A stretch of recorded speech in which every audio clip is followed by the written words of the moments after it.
تعالي معايا في الفيديو ده أقولك لو رايحة مصيف ومحتارة في الأكلات اللي ممكن تاخديها معاكي. هنحضر مع بعض أطباق حلوة جدا من الوصفات والتتبيلات المميزة، وكمان هنحضر مع بعض طبق حلو كده للغدا علشان اليوم اللي احنا هنوصل فيه المصيف يكون معانا غدانا جاهز وما نحترش. يلا نسمي الله ونصلي على رسولنا الكريم ونشوف الفيديو بتاعنا. اول حاجه معايا كيلو من اللحمه المفروم، حطيت عليها بصلتين مبشورين بالمبشره ومتصفيين من ميتهم كويس جدا. معايا هنا كيس من الفيجيتار اللي هو الجاهز، هاخد نص الكيس ده احطه على اللحمه بيديها طعم حلو جدا وتماسك شويه. ومعايا معلقه من البيكنج باودر عشان البيكنج باودر بيخلي الكفته مش مكتومه، وحطيت ملح وفلفل اسمر ورشه من جوز الطيب، وكمان هحط رشه من البابريكا المدخنه. معايا هنا بقى معلقه كبيره من السمنه البلدي، انا حطيتها عشان اللحمه بتاعتي تعتبر حمرا شويه، لو عندك ليا تقدري تحطي ليا بدل السمنه البلدي. هعجن بقى الكفته بتاعتي لمده 5 دقايق لحد ما تنعم خالص. معايا هنا طبق حطيت فيه معلقتين من الزيت، ومعايا الطبق اللي انا هخزن فيه الكفته بتاعتي حطيت فيه كده طبقه من اكياس التلاجة بحطها من الارضيه عشان الكفته ما تلزقش. معايا خله كده تكون عريضه شويه، او اي معلقه او اي حاجه تصبعي عليها.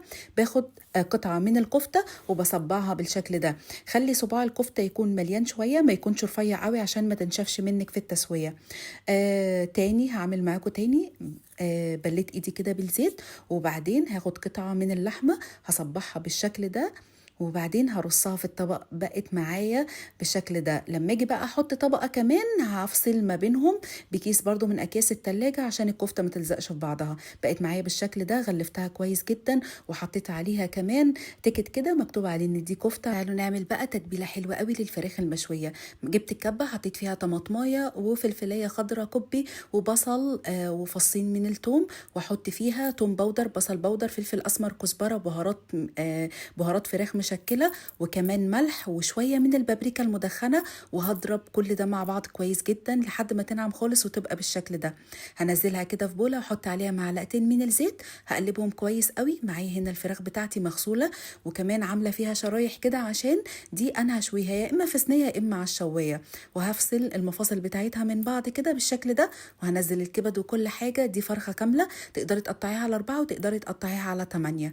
هتبلها كويس قوي وهدخل التتبيله دي في كل حته. وهجيب برضو الاطباق بتاعتي، هحط كل طبق فيه نص فرخه بالشكل ده، واحط معاها الحاجات بتاعتها. الحاجات دي انا هحطها في الفريزر، هجمدها في الفريزر واخدها معايا متجمده طبعا المصيف. تمام. واطلع منهم بقى واعمل اللي انا عاوزاه. عايزه اعمل نص طبق، عايزه اعمل طبق كامل، فعشان كده فضلت ان انا احط كل نص فرخه في طبق لوحده.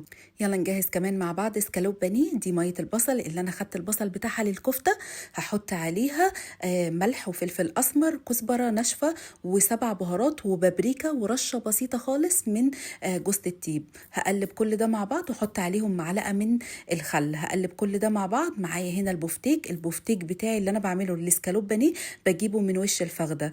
دي بتكون اطرى قطعه لحمه يتعمل منها الاسكالوب بانيه. هقلبه كويس قوي في التتبيله وهركنه على جنب. ونجهز كمان تتبيله الفراخ البانيه. معايا معلقه كبيره من المستردة، معلقه كبيره من الخل، توم باودر، بصل باودر، بهارات فراخ، كزبره ناشفه، ملح، فلفل اسمر، بابريكا. كميه البهارات ترجع لك انت. هقلب كل ده مع بعض كويس قوي. ومعايا هنا الفراخ البانيه بتاعتي متقطعه بسمك متوسط. بلاش تقطعوا البانيه رفيع قوي عشان تحسوا ان انتوا بتاكلوا قطعه بانيه يعني فيها لحم كده. وهقلب ده كويس قوي وهركنه على جنب. ودلوقتي هجهز الطبقه الخارجيه اللي هنغلف بيها البانيه والاسكالوب بانيه. معايا هنا بيض حطيت عليه فلفل اسمر وملح، ضربته كويس قوي ونزلت عليه بشويه من اللبن. تقدري تخففي البيض بميه من غير لبن. ومعايا هنا البقسماط العادي اللي انا بجيبه من عند العطار السايب، حطيته واحط عليه البقسماط اللي هو الكريسبي ده بجيبه من عند فتح الله، حلو جدا. واحط عليه معلقتين من النشا، معلقه كبيره من الكركم، رشه من الملح. ودي الطبقه الخارجيه اللي انا بحب اغلف بيها اي حاجه بتتقلى. ومعايا طبق تاني في دقيق. هجيب الاول اللحمه، لازم تبداي باللحمه. غلفت اللحمه كده بالدقيق وبعدين هحطها في البيض وتاخديها بالشوكه. بلاش تحطي ايدك في البيض عشان ما تعملش عجين. وبعدين هغلفها بقى بطبقه البقسماط اللي انا جهزتها معاكم. احلى طبقه بقسماط ممكن تعملي بيها البانيه او اي حاجه بتتقلى. هغلفها كويس قوي كده بالشكل ده.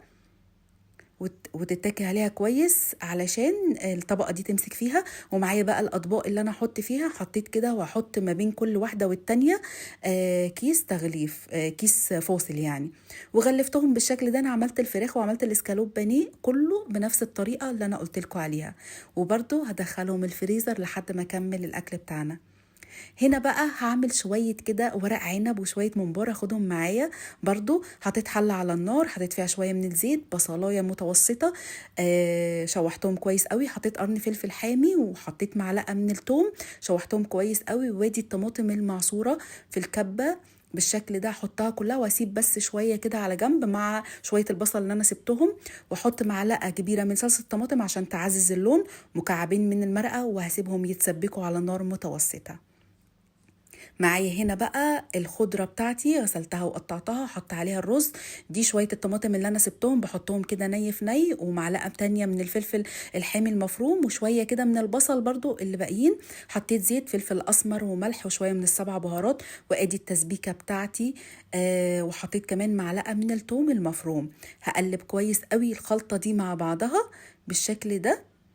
بقت معايا احلى خلطة محشي ممكن تعملي بيها اي نوع من المحاشي. هجيب بقى ورق العنب بتاعي هحشيه بالطريقة السهلة دي. اهم حاجة تحشي ورق العنب يكون ورقة صغننة كده وما تكونش ملفوفة كتير على بعضها، ده بيبقى احلى في الطعم. انا هجهز ورق العنب، هاخده هجمده في الفريزر عادي وهو ني، وهسويه هناك. ولكن الممبار هسويه عادي في البيت، وهاخده مسلوق وهيتحمر بس اهو بالشكل ده. هخلص الكمية كلها وهعمل احلى طبق ورق عنب. شايفين كله مقاس واحد، مفيش ورقة مش زي التانية. هغلفه بقى وهجمده بالشكل ده زي ما انتم شايفينه. وادي معايا الممبار. اهم حاجه لما تيجي تعملي ممبار ما تمليش الممبار جامد عشان ما يفرقعش منك ويبقى كله رز، لا خليه كده رفيع بيبقى احلى. بعد ما خلصت الممبار حطيت ميه تغلي كويس على النار، نزلت بالممبار، حطيت ورق لورا، فصين من الحبهان، فصين من القرنفل، فلفل اسمر وملح. بس كده. طالما نزلتي في بالممبار بتاعك في ميه بتغلي بيقفل على بعضه على طول ومش بيطلع رز. بعد ما خلص الممبار غلفته بالشكل ده وهو مسلوق بس، وادي المحشي متغلف وهو ني وبرضه هفرزهم.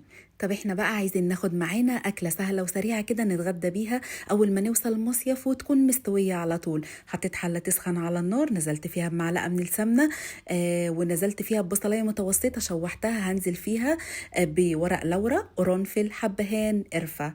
هعمل معاكم احلى حله برياني ممكن تاكلوها. شوحتهم كويس قوي من غير ما البصل يغير لون. هنزل بمكعبات من صدور الفراخ، تقدري تعمليها بفراخ كامله او بلحمه اللي انت تحبيه. بعد ما شوحت صدور الفراخ كويس وغيرت لونها، نزلت بجزرايه مبشوره وعليها فص من الثوم المفروم، شوحتهم كويس قوي. معايا طماطمايه كمان مبشوره هنزل عليهم، وبعدين هشوحها كويس قوي. مكعب من المرقه، ومعايا كركم وكاري وبودره زعفران. بودره الزعفران دي انا جايباها معايا من السعوديه، مش عارفه موجوده هنا ولا لا. مش موجوده عندك عادي ما تحطهاش. وحطيت شويه من القرفه البودر، وكمان رشه من الفلفل الاسمر وملح. شوحتهم كويس قوي. نزلت بالرز البسمتي هشوحه معاهم، وبعدين هنزل بالميه. كل كوبايه رز بسمتي بتاخد كوبايه ونص من الميه الدافيه. تمام. هقلبهم كويس، وبعدين هغطي عليها. اول ما يتشرب ويبقى بالشكل ده ههدي عليه النار خالص واسيبه يستوي براحته. مش عايزه اقول لكم ريحتها تحفه ازاي. اكله سهله وسريعه وبسيطه، وكل واحد ياخد طبق كده مع بطاطس مقليه او شيبسي هتبقى زي الفل. ودي كده بعد ما خلصت معانا هغلفها واخدها سخنه في نفس اليوم اللي انا ماشيه فيه. وادي الاطباق كلها اللي احنا جهزناها مع بعض: البفتيك والبانيه والممبار والكفته والفراخ اللي هتتشوى طبعا، وكمان المحشي. كل حاجة جهزت معانا. أتمنى يكون الفيديو عجبكم النهاردة، واستنوني بقى في فيديوهات تانية كتير. واللي هيعمل أكل المصيف ده يقولي. وكنت معاكم نور، وباي باي.